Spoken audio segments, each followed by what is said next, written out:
नमस्कार दोस्तों, आज हम लोग इस वीडियो में बात करेंगे एमए हिस्ट्री थर्ड सेमेस्टर के डीएससी पेपर 1। दोस्तों, जो भी ग्रुप ए रखे हैं यानी प्राचीन भारतीय इतिहास 650 तक का जो इतिहास है उस सिलेबस का आज हम लोग इम्पोर्टेंट क्वेश्चन करेंगे।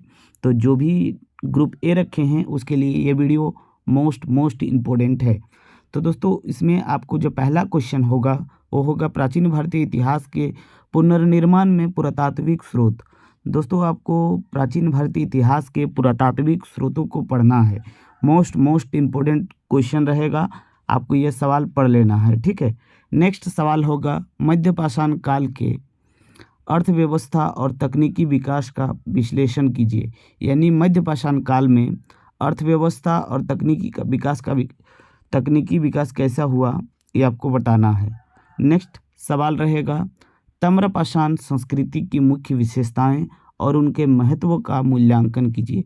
दोस्तों, ये जो ताम्रपाषाण काल है उस काल की क्या क्या प्रमुख विशेषताएं हैं और उनके क्या महत्व रहा है ये आपको पढ़ना है। दोस्तों, ये सवाल लिख लीजिए, ये मोस्ट इम्पोर्टेंट है और आपके एग्ज़ाम में आएगा। सवाल होगा सिंधु घाटी सभ्यता, ठीक है। सिंधु घाटी सभ्यता के नगर नियोजन की मुख्य विशेषताओं का वर्णन कीजिए। मोस्ट इम्पोर्टेंट होगा सिंधु घाटी सभ्यता का नगर नियोजन व्यवस्था। नेक्स्ट सवाल होगा ऋग्वैदिक समाज का सामाजिक एवं आर्थिक संरचना का वर्णन करें, ठीक है। दोस्तों, वैदिक काल को आपको दोनों वैदिक काल को पढ़ना है, ऋग्वैदिक काल को भी और उत्तर वैदिक काल को भी। दोनों का सामाजिक जीवन, आर्थिक जीवन और राजनीतिक जीवन पढ़िएगा। उसमें से एक क्वेश्चन फिक्स्ड है, आपको एग्ज़ाम में देखने को जरूर मिलेगा, ठीक है। आपको उत्तर वैदिक ऋग्वैदिक दोनों वैदिक के काल को पढ़ लेना है। नेक्स्ट इम्पोर्टेंट हो जाएगा 16 महाजनपदों के उदय के कारण एवं महत्व का विवेचना करें। दोस्तों, प्राचीन काल में भारत महाजनपदों में बटा हुआ था, ठीक है। और कुल कितने थे? तो 16 जनपद थे। तो ये 16 जनपद का उदय कैसे हुआ, क्या कारण थे इनका और इनका क्या महत्व था, ये आपके लिए मोस्ट इम्पोर्टेंट है। नेक्स्ट आपको जैन धर्म और बौद्ध धर्म दोनों धर्म में से एक धर्म फिक्स्ड है, आपके एग्ज़ाम में आएगा। तो आपको दोनों के दोनों पढ़ लेना है। आप फर्स्ट सेमेस्टर बीए में पढ़े हैं, बस आप थोड़ा सा ही पढ़ लेंगे तो आपको रिकॉल हो जाएगा। तो ये सवाल भी एग्ज़ाम के लिए मोस्ट इम्पोर्टेंट होगा।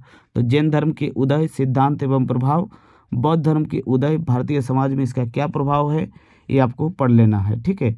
नेक्स्ट सवाल होगा दोस्तों अशोक के धम्म नीति, ठीक है। अशोक के धर्म नीति का जो धम्म नीति था उनका आलोचनात्मक अध्ययन कीजिए।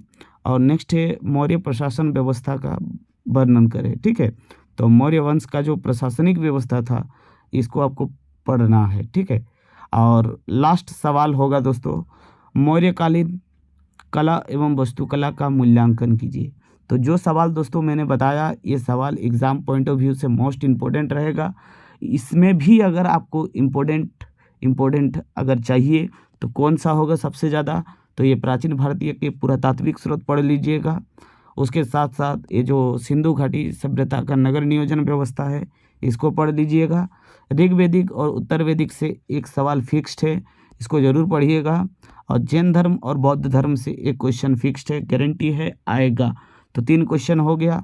चौथा ये जो मौर्य का प्रशासनिक व्यवस्था है, अशोक का धम्म नीति और मौर्यकालीन स्थापित कला, ठीक है। इसको पढ़ लीजिएगा तो आपका एग्ज़ाम बहुत ही अच्छा जाएगा और इतना में से ही आपका सवाल देखने को मिल जाएगा। दोस्तों, यहाँ पर जितना भी सवाल आप लोगों ने देखा है ये सारे क्वेश्चन का अगर आपको आंसर चाहिए तो उसके लिए पीडीएफ अवेलेबल है। तो ये पीडीएफ आप ले सकते हैं। पीडीएफ के लिए आपको करना क्या होगा, 9341931521 इस नंबर पे आपको व्हाट्सअप करना होगा और बोलना होगा PG third semester DSC group A का मुझे पीडीएफ चाहिए। और इस पीडीएफ का जो प्राइस है वो मात्र 40 रुपीज़ है। 40 रुपीज़ में जितने भी सवाल आप लोग देखे इन सारे सवालों का आंसर आपको वहाँ पर मिल जाएगा। और उसके साथ साथ बहुत सारे ऑब्जेक्टिव टाइप सवाल जो आपके एग्ज़ाम के लिए इम्पोर्टेंट है वहाँ पर मिल जाएगा। तो जो भी स्टूडेंट डीएससी पेपर 1 में आप प्राचीन भारत का इतिहास रखे हैं तो ये वीडियो बहुत बहुत इम्पोर्टेंट है। उम्मीद करता हूँ कि आप लोगों को समझ में आ गया होगा कि कैसे सवाल को आपको पढ़ करके जाना होगा। तो ये वीडियो अगर अच्छा लगा है तो प्लीज़ वीडियो को लाइक कीजिए। आप लोग लाइक एकदम नहीं करते हैं, और इस वीडियो को अपने दोस्तों के साथ शेयर कर दीजिए। मिलते हैं नेक्स्ट वीडियो में, तब तक के लिए जय हिंद।